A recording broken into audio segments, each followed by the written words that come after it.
Muito bem, meus irmãos, então vamos ao nosso salmo. Nós estamos chegando no final do nosso panorama de salmo, Salmo 119, e todas as vezes que eu vou falar sobre um salmo, eu faço questão de lê-lo, né? Coisa que hoje não será possível, né? Eu lembro numa ocasião que eu ainda era seminarista, isso já fazem algumas décadas, né? Pelo menos umas 3 décadas. E eu cheguei na igreja uma certa ocasião e eu não tive condições de levar a Bíblia. E eu era de uma igreja, um pastor que ele era muito contundente. Cadê a Bíblia, irmão? Tá com vergonha, né? Aquela coisa toda, né? E foi bastante didático para mim.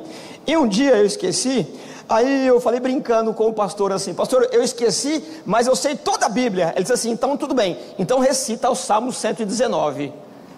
E aí ele disse assim, em hebraico, né? Eu falei: sabe o que é? Da próxima vez eu trago a Bíblia. Não consegui, né? Porque o Salmo 119, você vai perceber aí no teu texto, já conhece evidentemente, eles são 176 versículos, não é? Então é um salmo, um cântico bastante intenso, mas assim, de uma maravilha de conteúdo bastante excepcional. Então eu preciso fazer algumas considerações aqui, antes de nós trabalhar a exposição de alguns versículos, pelo menos de cada estrofe, e aí eu já vou explicar como é que ele está constituído aqui, como é que ele foi elaborado. Mas antes, eu queria fazer algumas observações. É muito comum, todos nós, no senso comum, quando eu digo senso comum, o que eu quero dizer é aquela opinião sem um critério válido, não é? Aquela opinião que a gente que a gente emite sem uma consideração crítica. A gente diz assim: olha como a pessoa conhece a Bíblia. Por quê? A pessoa, ela decorou bastante versículo. Isso é senso comum. Há muitas pessoas que têm uma capacidade de memória fenomenal, que cita diversas, dezenas, centenas e salmos ou textos da Bíblia inteiro, não é? A gente fica impressionado. Mas citar versículos da Bíblia não significa que se conhece a Bíblia, não é? A decoreba, a decoração de versículos, dependendo da situação, ela pode ser ainda mais prejudicial de que você não conhecer um versículo isolado, não é? Por exemplo, todo mundo aqui conhece João 3,16, porque Deus amou o mundo de tal maneira que deu seu Filho unigênito, para que todo aquele que nele crê não pereça, mas tenha a vida eterna. Maravilhoso. Aliás, esse versículo, ele é tido como o versículo que resume todo o conteúdo bíblico. Você tem condições de, a partir dele, de uma análise dele, você conhecer todo o aspecto, todo o espectro da mensagem do Evangelho. Mas há um problema, não na decoração do verso 3,16, mas dificilmente você vai encontrar alguém que saiba o que diz o verso 15 e o verso 17, por exemplo. E aí a gente se coloca em maus lençóis, não é verdade? Porque a Bíblia, ela foi dada numa unidade. Aliás, capítulo e versículo, ela é uma novidade para nós. Os autores bíblicos, eles não separaram o texto em versículos, em capítulos. Eu costumo, né, de uma forma até ironicamente ou ironicamente didática, dizer assim, ó: se Paulo chegasse num culto como esse, numa sala de aula onde nós estamos estudando, e a gente perguntasse assim: ô apóstolo Paulo, o que você quis escrever em Efésios capítulo 4, verso 8? Assim, que é isso? Eu não sei. Por quê? Paulo não escreveu capítulo 1, capítulo 2, capítulo 3, verso 1. Não. Esse é um trabalho a posteriori, não é? Então, ele é didático, ele ajuda, os endereços são importantes. Agora, citar versículos aleatoriamente não significa que você ou qualquer outra pessoa conhece a Bíblia. É muito comum nós ouvirmos algumas pessoas pregando, e eles citam, começa de Gênesis e vai pregando lá, né? Ou citando, Gênesis capítulo 35, verso 1, e Salmos não sei o que, e Jeremias, e vai decorando. Claro, é importante, desde que nós não tiremos o versículo fora de contexto. Então, citar versículo por citar não significa que nós conhecemos ou que tal pessoa conheça a Bíblia. Decorar não significa conhecer o conteúdo e a mensagem bíblica. Ponto, não é? Isso por quê? O texto bíblico, ele foi dado para que você tenha uma concepção, você tem uma cosmovisão de mundo a partir do texto que você aprende. Então é possível que você não saiba o que está escrito, por exemplo, em Isaías 53, ou em 1 Timóteo capítulo 4, verso 10, 11 e por aí afora. É possível que você não saiba o texto ipsis literis, literalmente ali, mas você conhece o conteúdo, e o conteúdo do texto, o que está escrito, a mensagem do texto, o espírito do texto, ele te ajuda a interpretar a vida, percebe? Então, conhecer o texto bíblico não significa citá-los aleatoriamente. Por quê? Um homem chamado Moody, um grande evangelista, ele disse alguma coisa mais ou menos assim: a Bíblia, ela foi dada para mudar a nossa vida, não para aumentar o nosso conhecimento. Isso não quer dizer que ela não aumente o nosso conhecimento, e para isso, eu convido vocês a participarem de uma sala de aula, onde se discute questões teológicas, bíblicas, geográficas, história. O tanto de conhecimento que nós acumulamos ao estudar a Bíblia. A Bíblia, ela é uma fonte de conhecimento inesgotável. Nós conhecemos história antiga, conhecemos arquitetura, conhecemos língua, estrutura linguística, e tantas outras questões, política, filosofia, religião. É um cabedal de conhecimento fenomenal. Isso é importante, mas a Bíblia não foi dada para aumentar o nosso conhecimento, ainda que o faça. Ela foi dada para transformar a nossa vida. A Bíblia foi dada para que, por meio do aprendizado da palavra, nós possamos interpretar a vida enquanto ela vai acontecendo.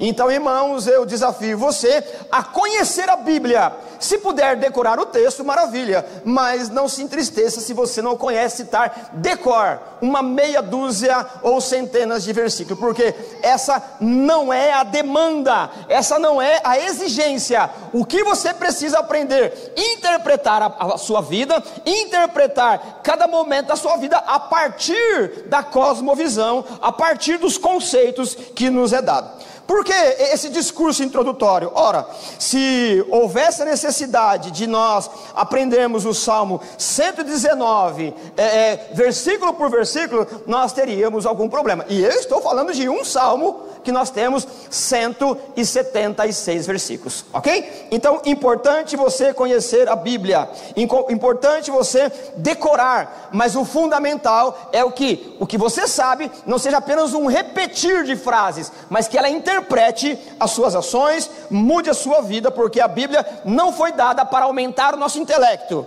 o nosso conhecimento, ela foi dada para mudar a nossa vida. Ponto. Agora vamos aqui à estrutura do texto. Se você perceber, você está com a Bíblia aberta aí, não é? A tua Bíblia, ou então a gente pode ir projetando aqui, mas talvez nas Bíblias eletrônicas não tenha essa característica.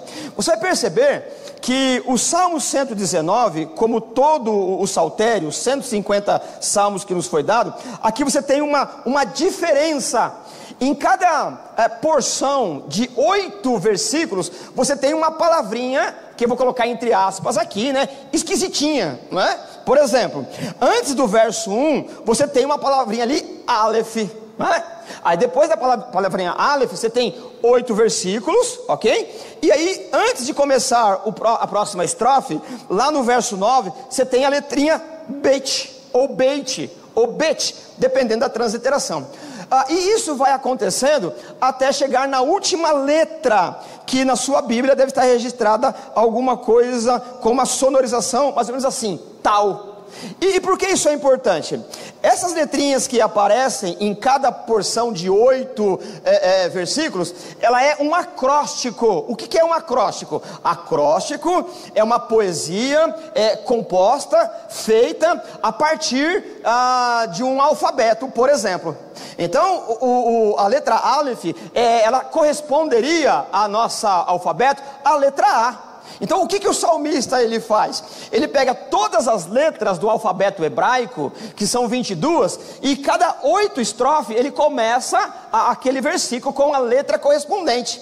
E quando a gente olha o texto original, né, em hebraico, ele tem uma beleza estética fenomenal. Por quê? São 8 letras exatamente em cada porçãozinha aqui. Tanto que se você mais uma vez olhar o teu texto aí, ó, do verso 1 ao 8, todos os versículos começam com a mesma letrinha. Aleph, mas não em português, porque na tradução a gente perde.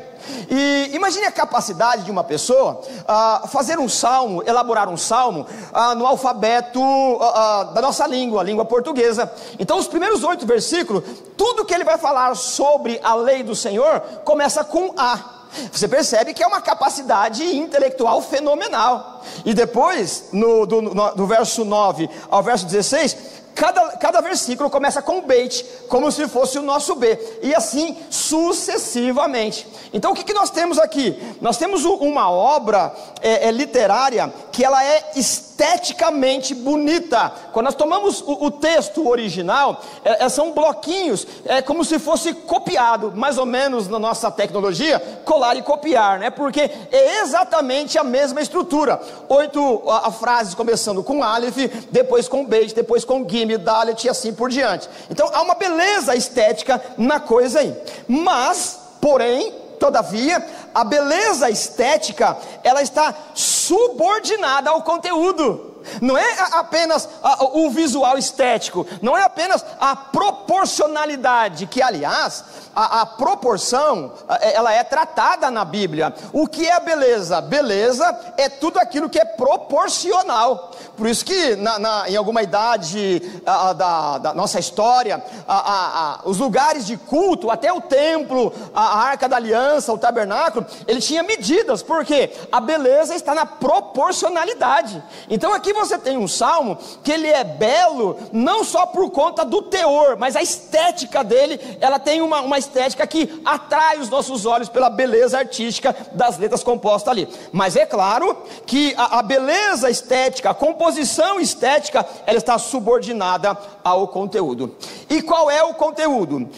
Mais uma vez, quando você tiver um tempinho e fazer a leitura desses versículos aqui, a cada 8 versículos vai mudando de letra, e cada versículo ela é uma exaltação à lei. Não há nenhum versículo, exceto o 122, que não tenha uma alusão à lei, a palavra. Então você vai encontrar: como eu amo a tua palavra, como eu amo as escrituras, como eu amo os mandamentos. As palavras, elas vão fluindo para que haja um respeito, um temor, um elogio de glória à palavra, não uma adoração como se nós fôssemos idólatras da palavra, como algumas pessoas, por exemplo, que nós a tratamos como pessoas que idolatram a Bíblia, né? São bibliolatras, não é? Tem a Bíblia como um objeto de idolatria. E talvez nós mesmos, em algum momento da nossa infantilidade da fé, ou algumas pessoas que ainda estão se desvencilhando desse tipo de misticismo, tomam um texto bíblico e deixam aberto em algum lugar, por exemplo, como o Salmo 91, como se a Bíblia aberta no Salmo tal, tivesse um poder que emanasse ali, não é? E uma força mística resolvesse todo o problema. Não é assim que nós tratamos. A Bíblia, ela não é um livro mágico, não emana poder aqui, né? Como se fosse um livro daquelas mitologias, daqueles desenhos que nós assistíamos aí dos tempos atrás, ou aquela caixa de Pandora que você abre e sai uma energia. Não é isso. Você não abre a Bíblia e sente um arrepio na espinha, né? Como Deus, não é isso. A Bíblia, ela é a palavra de Deus, porque o Espírito Santo torna a verdade o registro a nós. Ela faz com que a verdade de Deus seja comunicada, mas a Bíblia por ela mesma, ela não tem nenhum poder como objeto. E aí, mas abre aqui um campo para outra discussão. Eu lembro uma ocasião em que a Bíblia, ela tinha apenas uma cor de capa, preta. Eu não sei quantos vão lembrar disso aqui, né? Mas eu lembro uma ocasião que eu estava na minha igreja, eu era bem neófito, né? Mais do que eu sou agora, novo na fé. E aí, uma certa ocasião, começou a aparecer Bíblias de todas as cores. Bíblia cor-de-rosa, Bíblia azul, Bíblia com flor na capa, Bíblia com não sei o que, e esteticamente bem bacana. E um dia, um irmão, um presbítero da igreja, ele tomou a palavra e ele disse exatamente assim: meus irmãos, é o final dos tempos. Eu falei, puxa vida, né? Aconteceu alguma coisa extraordinária. E por que ele achou que era o final dos tempos? Porque ele argumentou que agora estavam imprimindo Bíblias com capas de cor diferente. E ele dizia assim: vejam, até agora nós éramos conhecidos como as pessoas do livro de capa preta, e agora perdemos a identidade. Assim, né, na minha inocência, né, e na minha maldade também, eu pensava assim: pois é, Deus revelou a lei numa pedra, né? Então a gente tinha que ter uma pedra na igreja, né? Imagine só, né? Então, irmãos, não é sobre isso que nós estamos falando. Hoje nós temos o advento da tecnologia. Muitos nem têm um livro na mão, mas tem o quê? Um aparelho que você tem toda a Bíblia e muitos recursos. Não é sobre isso. A Bíblia por ela mesma, ela não tem um poder, não emana um poder. Ali é um objeto, aqui, né, é a mesma coisa. E aí, mais um testemunho bastante ligeiro aqui. Eu lembro que eu comecei a rabiscar a minha Bíblia. E se você tomar essa Bíblia aqui, ela tem muitas anotações. É a Bíblia comentada por mim mesmo, para mim mesmo, né? Então eu sei o que eu comentei aqui. Eu uso muito em sala de aula.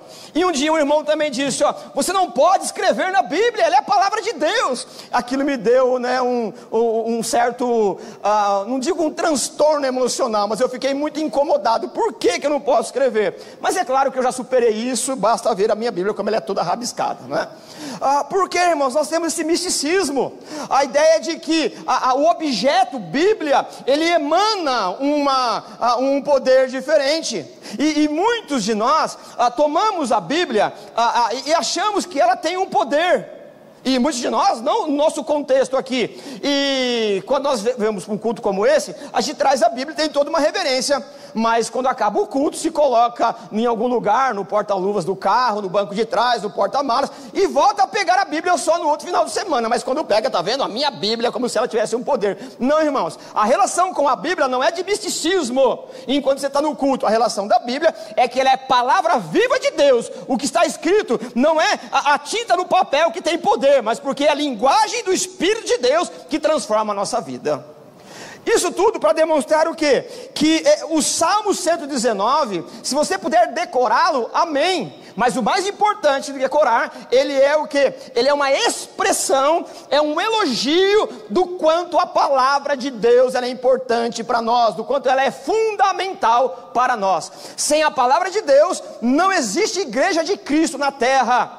Deus resolveu salvar o homem por meio da tua palavra. Deus resolveu mudar o nosso caráter por meio da palavra. Deus resolveu edificar por meio da palavra. Por isso que o culto protestante, o culto que nós realizamos aqui pelo menos 2 vezes por semana, num dia como esse, a centralidade do culto é a pregação da palavra de Deus. Tudo deve convergir, tudo deve ajudar, cooperar, para chegar num momento como esse, que o expositor tome o texto e leia e explique a palavra na linguagem que o povo entenda.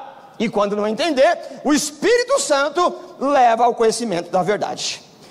Então, além da composição, além da beleza estética, esse que é conhecido como o saltério de ouro, ele tem um elogio, o louvor à glória, à lei. Como eu disse para vocês, a cada versículo você tem uma palavra alusiva à lei, ou à palavra, ou às escrituras.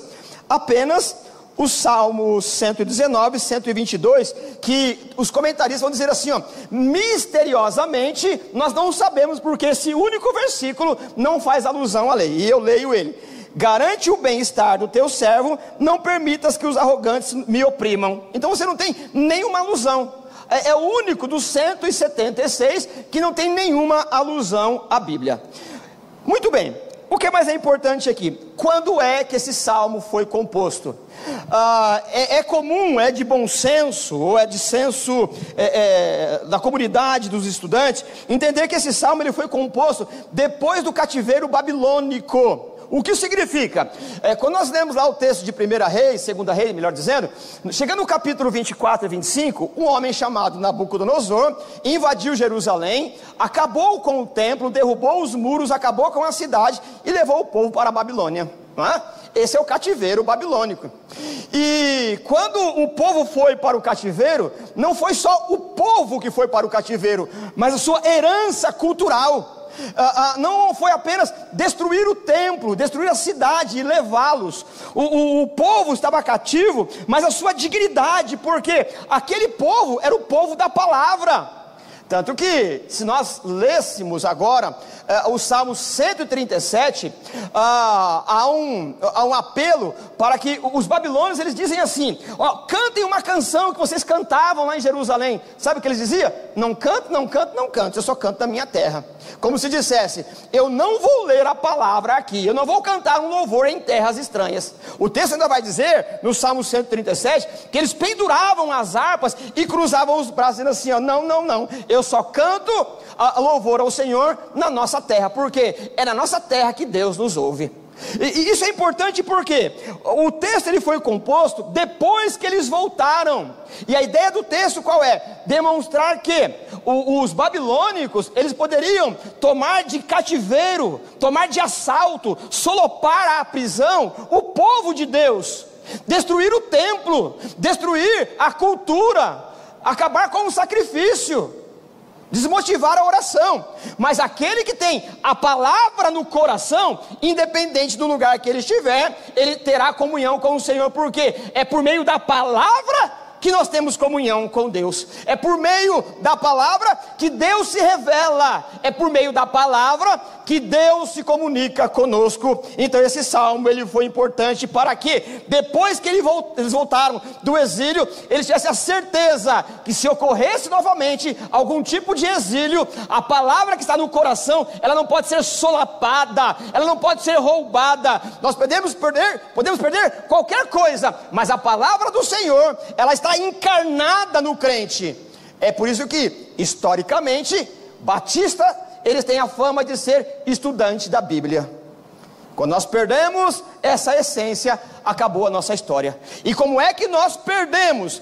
A partir do momento nós perdemos de dar crédito, ou paramos de dar crédito à exposição da palavra. Muito bem, eu vou fazer uma leitura bastante ligeira de cada composição aqui. A cada 8 versículos eu vou fazer uma leitura para que você perceba como a palavra ela é enaltecida nesse momento aqui. Vamos lá então, acompanhe comigo, um exercício bastante rápido, e é o que vai tomar a maior parte aqui do nosso texto, caminhando para o final. Muito bem, o Salmo 119, o verso 1, o que está escrito: como são felizes os que andam em caminhos irrepreensíveis, que vivem conforme a lei do Senhor. Percebe? Então a partir do verso 1, o verso 2, 3, ele vai fazer o quê? Um elogio a partir de uma temática aqui. Aí então, mudando de estrofe do verso 9 ao verso 16, é outra letrinha ali. E se nós lêssemos então agora aqui, eu vou ler contigo aí, com vocês, o 119, 11: guardei no coração a tua palavra para não pecar contra ti. Percebe? Então cada um dos estrofes de 8 letrinhas ali, de 8 versículos, cada uma delas vai demonstrando a importância da palavra de Deus. E é claro que você tem uma riqueza de informações que nós não temos condições de esgotar em 20, 30, 40 minutos. Por exemplo, quando você lê o texto do verso 11, guardei no coração a tua palavra, nós temos a ideia de que guardou aqui nesse órgão que nós temos como o órgão do romantismo, o órgão do sentimento. Mas a palavra que aparece ali, que é traduzida como coração, não é esse órgão aqui, é aqui, ó. Coração para o Antigo Testamento é mente. Coração para esse povo aqui, antropologicamente, é o centro das emoções. Então onde ele guarda a palavra? No coração, no âmago da existência, do verdadeiro eu. É por isso que no Novo Testamento o Paulo vai ensinar como vencer Satanás, usando as armaduras de Deus e protegendo o quê? A mente. É por meio de guardar a palavra de Deus na mente que nós vencemos as sugestões infernais e malignas de Satanás, porque é por meio da palavra que nós vencemos o adversário. Lembra de Jesus? Ele venceu Satanás por meio da palavra. Está escrito, e citava a palavra do Senhor. Na outra letra, na terceira porção, que é o Gimel, lá no verso 18, está escrito assim: abre os meus olhos para que eu veja as maravilhas da tua lei. Lá no verso 29, correspondente a alguma coisa como a letra D, o Dalet, ele diz assim: desvia-me dos caminhos enganosos, por tua graça, ensina-me a tua lei. Em seguida, no verso 34, na outra parte do acróstico, está escrito: dá-me entendimento para que eu guarde a tua lei e a obedeça de todo o coração. No verso 45 nós temos: andarei em verdadeira liberdade, pois tenho buscado os teus preceitos. Percebe? Nesse versículo ele não usou lei, não usou escritura, ele usou preceito, mas está relacionado. Em seguida, no verso 54, o autor ainda diz: os teus decretos são o tema da minha canção em minha peregrinação. O que esse homem cantava? O que ele sugeria para cantar? A palavra do Senhor. Portanto, os nossos hinos, eles têm que estar carregados de palavra do Senhor. Os salmos, eles estão carregados de verdade sobre os atributos de Deus, e não sobre uma invenção qualquer da nossa mente vaidosa. O que a igreja canta tem que ser a partir daquilo que a Bíblia nos revela. Nós devemos cantar a Bíblia. O Salmo 119, verso 63 está escrito: sou amigo de todos os que te temem e obedecem os teus preceitos. Salmo 119, verso 67 está escrito assim: antes de ser castigado, eu andava desviado, mas agora obedeço a tua palavra. Olha a eloquência desse negócio aqui. E aí, se você lembrar que o castigo foi o cativeiro, quando Nabucodonosor tomou de assalto, quando Nabucodonosor invadiu a cidade e acabou com a cidade, defenestrando-a, acabando, deixando em ruínas e levando o povo para a Babilônia, aquilo foi um castigo, aquilo foi colocar o dedo numa ferida e empurrar para inflamá-la ainda mais. Eles estavam humilhados porque tomaram de solavanco, de assalto, a cultura que era muito caro para eles. E aí eles aprenderam que o castigo que eles sofreram, nada mais, nada menos, foi a mão de Deus que ensinou que a palavra, ela não estava limitada à geografia de Jerusalém, mas o Deus que escolheu Jerusalém e o povo e o colocou ali, ele transcende a geografia. Lembra, por exemplo, quando o Daniel, que ele é um exemplo para nós, um homem que temia Deus, ele estava na Babilônia, ele orava 3 vezes por dia, mas ele só orava voltado para Jerusalém, como se dissesse: eu só oro voltado para lá. E a gente vai ver que o Jeremias vai nos ensinar alguma coisa sobre isso, né? Onde orar, como falar com Deus. Daqui a pouco a gente já chega lá. Ainda nessa didática sobre o enaltecimento da palavra de Deus, e aí a gente acabou de ler que Deus os castigou para que aprendesse. No Salmo 74 está escrito: quando os que têm temor de ti me virem, se alegrarão, pois na tua palavra coloquei a minha esperança. No verso 81 está escrito: estou quase desfalecido, aguardando a tua salvação, mas na tua palavra coloquei a minha esperança. No Salmo de 119, 92 está escrito: se a tua lei não fosse o meu prazer, o sofrimento já teria me destruído. Demonstrando que o nosso socorro vem do Senhor, e onde nós o encontramos? Por meio da palavra. É na palavra do Senhor que nós encontramos aquilo que precisamos. O Salmo 119, 99, o salmista ainda diz: tenho mais discernimento que todos os meus mestres, pois medito nos teus testemunhos. O Salmo 119, verso 105 está escrito: a tua palavra é lâmpada que ilumina os meus passos e luz que clareia o meu caminho. Esse é mais conhecido de todos nós, pelo menos eu acho que sim, não é? E aqui tem uma metáfora, uma figura bastante interessante. Quando nós lemos esse texto, no Salmo 115, nós temos que considerar que a luz que ele está se referindo está muito longe, muito aquém dessa tecnologia que nós temos aqui, não é? Hoje, quando a gente precisa de luz em algum ambiente, é só apertar o interruptor, né? Aí alguém vai dizer: não, é só falar para a Alexa, né? Alexa, acende, e a luz aparece. Não é assim? Hoje, luz para nós não é um problema. Nós temos um monte de maneiras, incontáveis maneiras de clarear um ambiente, tecnologia de todo lado. Se acabar a luz aqui, né, vocês podem colaborar, todo mundo acendendo o celular aí, a lanterna, a gente dá um jeito de terminar o culto, porque é fácil.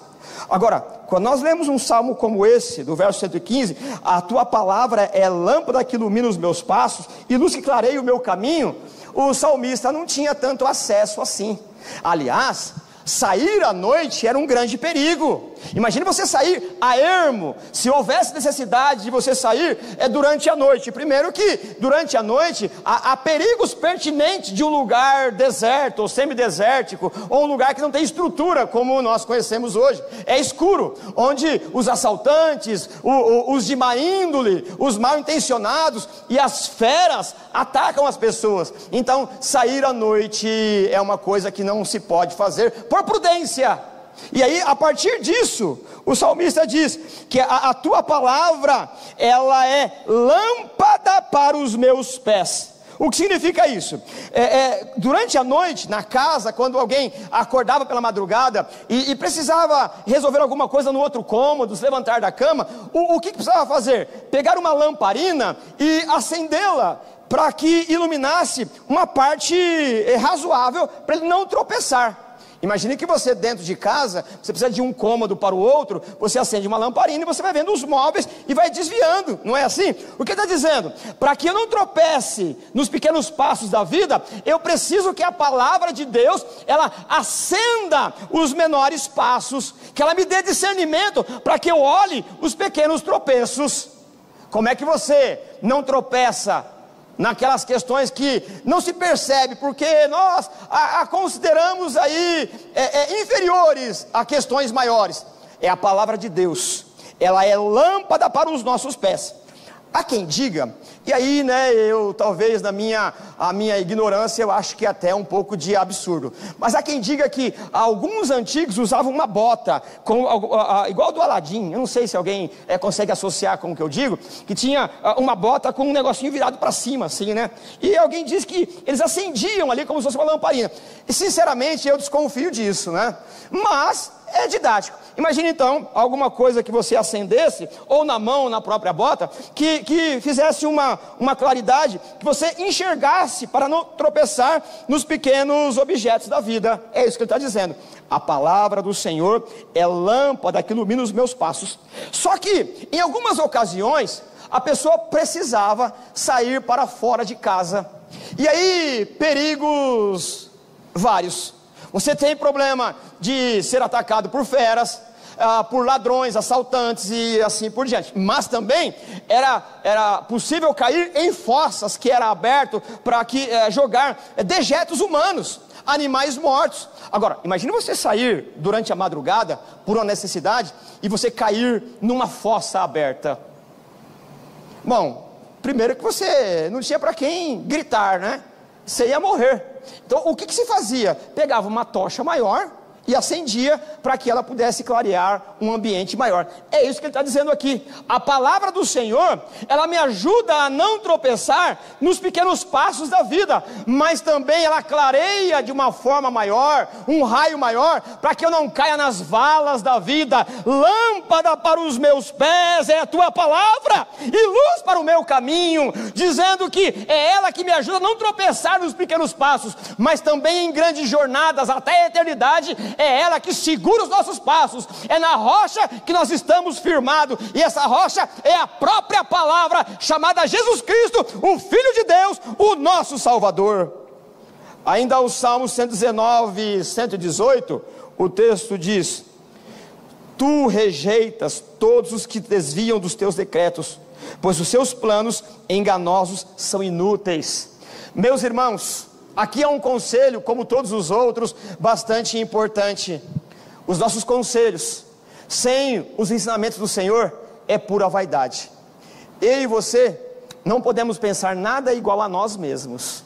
Tudo que nós pensamos a partir da nossa vã filosofia, do nosso pensamento, é igual ao nosso próprio desejo, é igual o desejo do nosso coração. Lembra disso?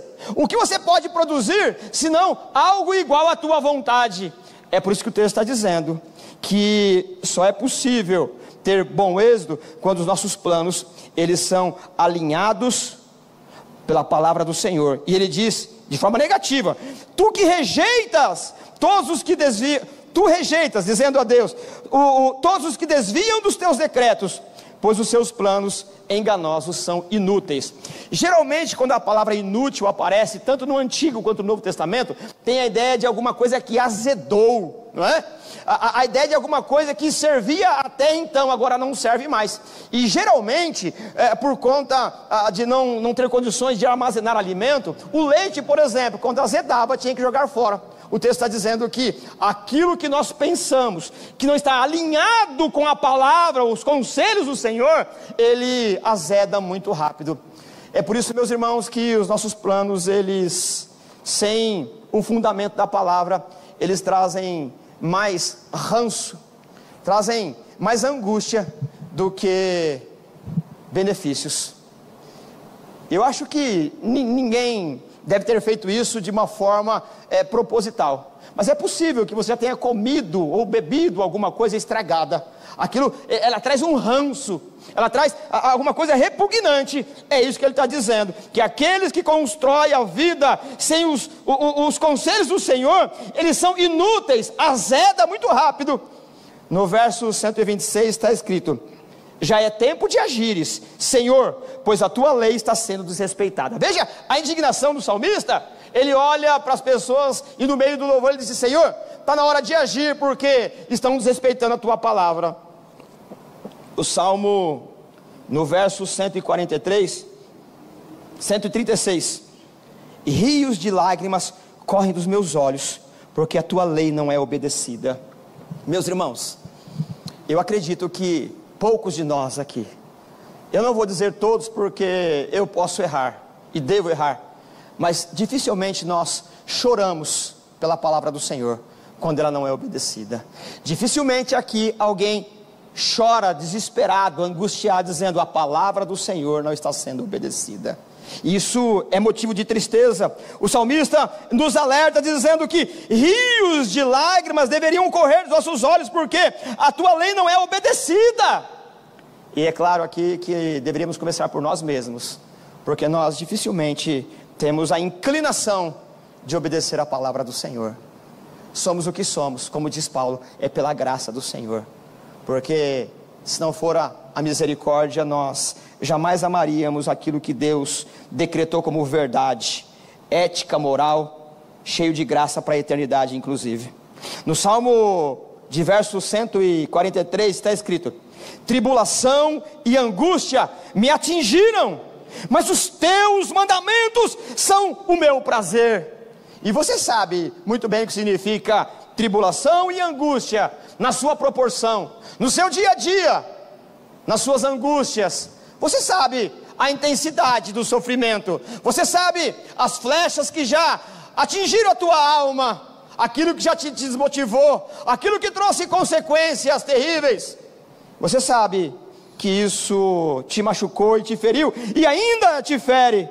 O remédio para que vençamos a tribulação e a angústia são os mandamentos do Senhor, que traz prazer para a nossa alma. O verso 146, o salmista diz: clamo a ti, salva-me, obedecerei os teus estatutos. O verso 155 está escrito: a salvação está longe dos ímpios, pois eles não buscam os teus decretos.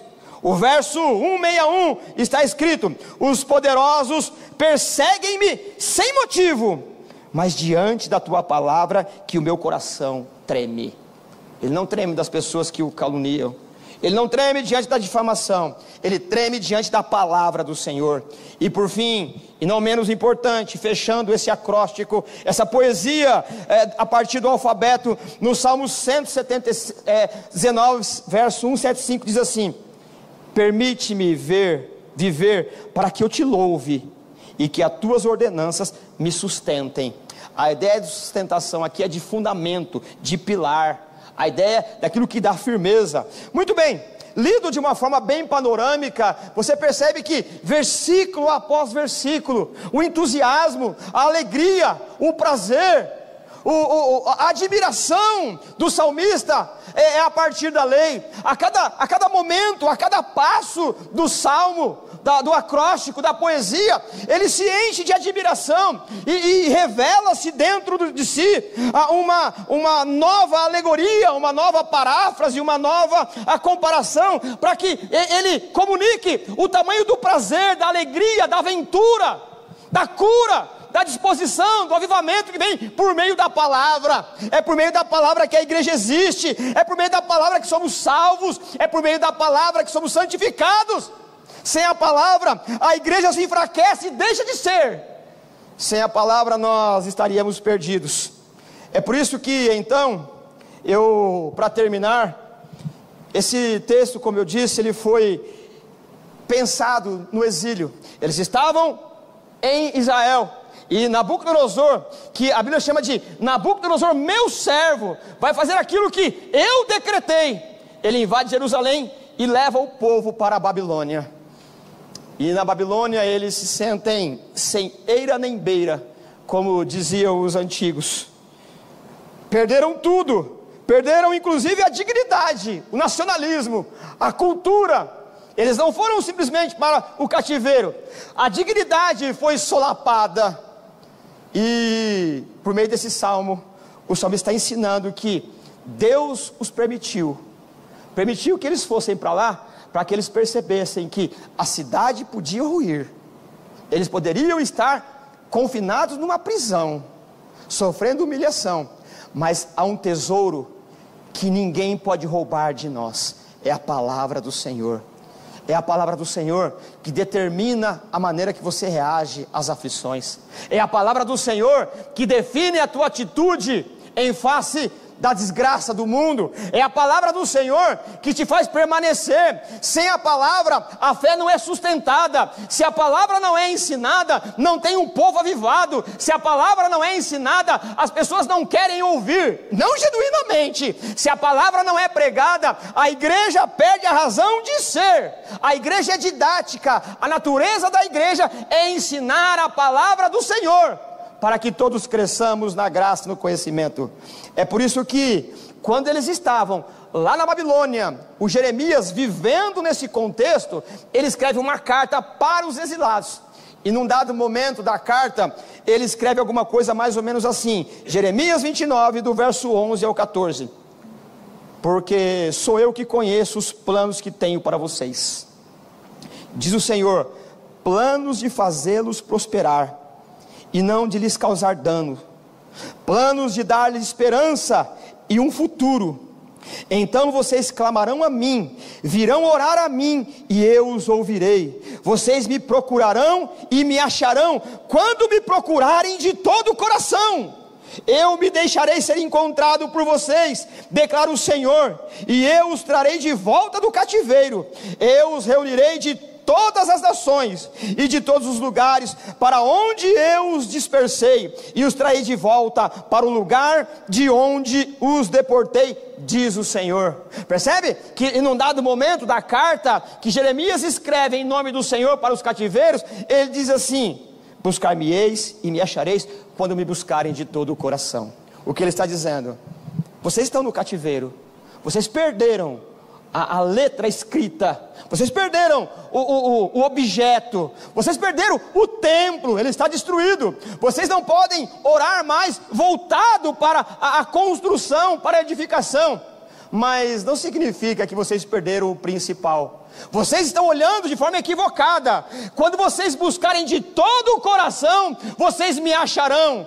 E como é que se busca o Senhor de todo o coração? Quando a palavra está guardada no coração. Lembra? Guardei a tua palavra para não pecar contra ti. Então não é questão de arquitetura, não é questão de liturgia, é a questão de guardar a palavra do Senhor como um tesouro, a palavra do Senhor como a pérola de grande valor no âmago, porque é ela que define a nossa atitude no meio ou entre um mundo perverso que nos aflige, nos angustia e quer nos destruir. Mas é a palavra do Senhor que nos faz permanecer, não só agora, mas para a eternidade. O Jeremias, ainda no mesmo contexto, no verso 33 do capítulo 31, ele diz: Esta é a aliança que farei com a comunidade de Israel depois daqueles dias, depois do cativeiro, declara o Senhor. Porei a minha lei no íntimo deles e as escreverei na tábua do vosso coração. Serei o Deus deles e eles serão o meu povo. Meu irmão, alguns dos nossos irmãos não podem participar do culto hoje. Estão impedidos por questões de saúde, porque talvez não tenham condições de se locomoverem por questões econômicas, ou qualquer outro fator da vida.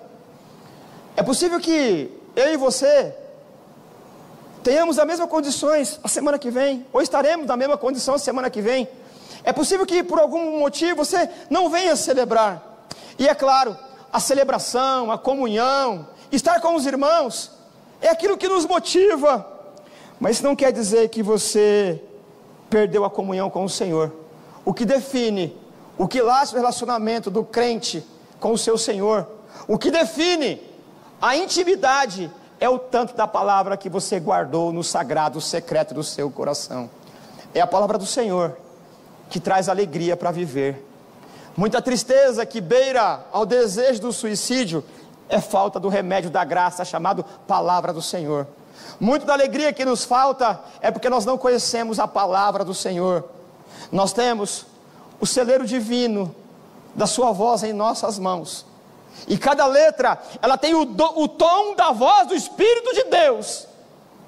É a única carta que o autor fala conosco enquanto nós lemos. Ele está cochichando de uma forma muito particular, muito característica com cada um que lê, a linguagem do amor. Mas isso não é feito senão por meio da palavra do Senhor.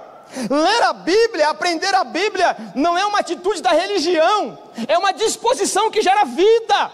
Ler a Bíblia não é uma decoração imposta por uma eclesiologia, por um sacerdote. Ler a palavra do Senhor é ter um norte, ter uma bússola que nos faz caminhar no meio da escuridão da vida, no meio da dificuldade, no meio de um mundo que apodrece na moral, que apodrece nos meandros políticos, eclesiológicos, religiosos. É a palavra de Deus que é lâmpada para os nossos pés e luz para os nossos caminhos. E no Novo Testamento a palavra se torna uma pessoa. É Jesus Cristo, a luz do mundo. Ele é a palavra do Senhor, ela se encarnou. É dele que nós estamos falando. Nós temos o registro, mas a palavra também, o verbo se fez carne e habitou entre nós. Concluímos aqui lembrando que quando alguém escreveu esse poema e juntou essas palavras, lembrava que o templo havia sido destruído, que quando o templo foi destruído, junto com a arquitetura da cidade, os israelitas se tornaram vulneráveis ao ódio dos inimigos. E isso causou grande sofrimento, porque a lei, a Torá, eles tinham na verbalidade da boca, eles sabiam recitar, mas não tinham entronizado no âmago da existência. Eles sabiam citar nos momentos do culto, mas quando eles foram para o cativeiro, eles se sentiram vulneráveis. Por quê? Porque não tinha a palavra guardada no coração. E os momentos de dificuldade que nós passamos é a oportunidade que Deus nos dá para aprender as maravilhas do Senhor. O sofrimento é didático, nós vimos aqui, por meio da angústia aprendemos a tua palavra.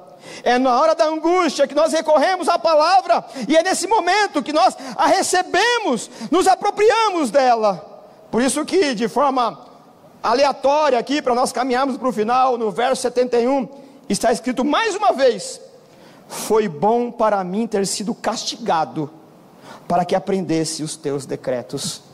Uma pessoa em sã consciência jamais diria que o castigo é bom. Nós queremos correr do castigo, mas a mão do bondoso Pai muitas vezes chega para nos castigar, não porque é um pai déspota, não porque é um pai sarcástico, mas é porque é um pai amoroso, que nos corrige para conhecer a maravilha dos seus decretos. Portanto, Não perca o momento de dificuldade, não perca o momento de sofrimento. E cada um de nós temos nosso cadinho de sofrimento. Cada um de nós passamos pelo vale da sombra da morte. Cada um de nós temos nosso momento de chorar. Nesse momento de grande aflição, é oportunidade para que você conheça a luz do mundo e se aproprie dela. É por isso que o Salmo diz: é bom ter sido afligido, ou foi bom, porque foi nesse momento que eu aprendi as maravilhas da tua lei. No verso 11 ele diz: guardei no coração a tua palavra, para não pecar contra ti. E por fim, o 105, a tua palavra é lâmpada para os meus pés e luz para o meu caminho. É por isso que, durante a história da igreja, alguém já disse que a palavra do Senhor é o nosso pastor, é ela que nos conduz, é ela que nos guia, e é ela que sinaliza o caminho de volta para casa. É ela que nos conduzirá para um porto seguro. É a palavra do Senhor que toma os nossos pés e coloca na segurança da rocha que é Jesus. É a palavra do Senhor que confronta a mim e a você, para que nós não desviemos da verdade e cheguemos seguro no último suspiro. No último dia estaremos seguros quando chegar na casa. Quem faz isso? É a palavra do Senhor. A palavra do Senhor é a bússola, que quem tem ela como propriedade, quem a usa, jamais perderá o caminho da eternidade. A palavra se encarnou, chama Jesus Cristo, o Filho de Deus, e nós temos condições de nos apropriar dela. Portanto, é possível que você tenha passado por algum exílio particular, por algum cativeiro particular. É possível que você perdeu a esperança. É possível que você tenha achado que a sua fé feneceu, que ela escapou, que ela é fluídica, escapou por algum lugar. Mas é nesse momento que nós descobrimos que sem a palavra de Deus a angústia nos consome, sem a palavra de Deus a tristeza nos solapa, sem a palavra de Deus nós passamos a habitar em cavernas sombrias, em cavernas que roubam a nossa esperança. Mas em qualquer lugar que nós estivermos passando durante a jornada da nossa vida, é a palavra de Deus que nos faz sustentar. Ame a palavra do Senhor, aprenda a palavra do Senhor, viva pela palavra do Senhor. É por ela que vamos chegar ao porto seguro da nossa eternidade. Vamos orar. Obrigado, Senhor, pela tua palavra. Não existe amor maior do que esse, Pai, de ter entregado em nossas mãos a tua palavra, essa que nós chamamos de Bíblia Sagrada, a Bíblia que é a bússola para o tempo e para a eternidade, a tua palavra, Senhor, que contém os teus decretos, é a tua palavra que nos corrige, é a tua palavra que nos cura, é a tua palavra que é o pão vivo, é a tua palavra que é a base, a sustentação da tua igreja. É por meio da palavra que o Senhor leva o pecador ao arrependimento. É por meio da palavra que o entristecido se alegra. É por meio da palavra que o adoentado, que o enfermo encontra cura. É por meio da palavra que aquele que está com o paladar da alma sem sabor, pálido, sem cor, sem vida, que encontra alegria, que encontra sabor. É por isso que está escrito que ela é como mel, ela tem doce sabor. É por meio da palavra que vivemos, é por meio da palavra que nos edificamos. A tua palavra é enaltecida na tua igreja, a tua palavra é pregada, é ensinada, e é ela que nos sustenta. Que o Senhor traga a nossa consciência, que é por meio da palavra que existimos, é por meio da palavra que herdaremos a vida eterna, e a tua palavra encarnou, Jesus é a palavra, e é por meio da palavra que nós vivemos para a glória do teu nome, e em nome de Jesus, amém.